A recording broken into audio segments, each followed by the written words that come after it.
దేశంలో వేలాది పేద కులాలు ఇంకా పేదరికం కింద, అమాయకత్వం కింద, అజ్ఞానం కింద నలిగిపోతున్నారు.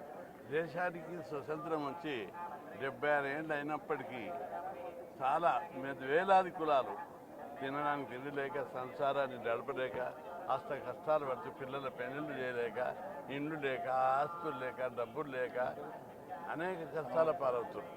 వారందరికీ సామాజిక న్యాయం, సమాజం ఏర్పడాలంటే తప్పనిసరి కొంతమంది విప్లవ వీరులు ఈ దేశంలో పుట్టి పోరాడారు. ఒక వివేకానంద లేక, అల్లూరి సీతారామరాజు లేక, ఓ భగత్ సింగ్ లేక, అనేక మంది గాంధీ లేక, అనేక మంది మహానుభావులు ఈ దేశోద్ధరణ కోసం నిస్వార్థంగా నిజాయితీగా పాటుపడవలసిన అవసరం ఉంది.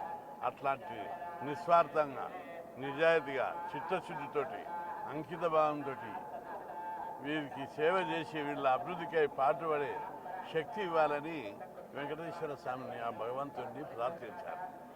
ఈ దేశం బాగుపడాలంటే నిస్వార్థంగా, నిష్కామంగా, పెద్ద ఎత్తున అంకిత భావంతో నిజాయితీగా పోరాటం చేసిన రోజే ఈ దేశ ప్రజలందరూ బాగుపడతారు.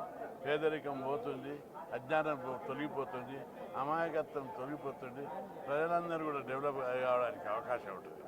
అట్లాంటి సంకల్ప బలాన్ని, శక్తిని వెంకటేశ్వర స్వామి ప్రసాదించాలని, అనేక మంది ఆ దిశలో తయారు చేయాలని, యదా యదా ఈ ధర్మస్య గ్లానిర్భావతి భారత అభ్యుత్థానం అధర్మస్య తదత్మానం సృజమ్యానం.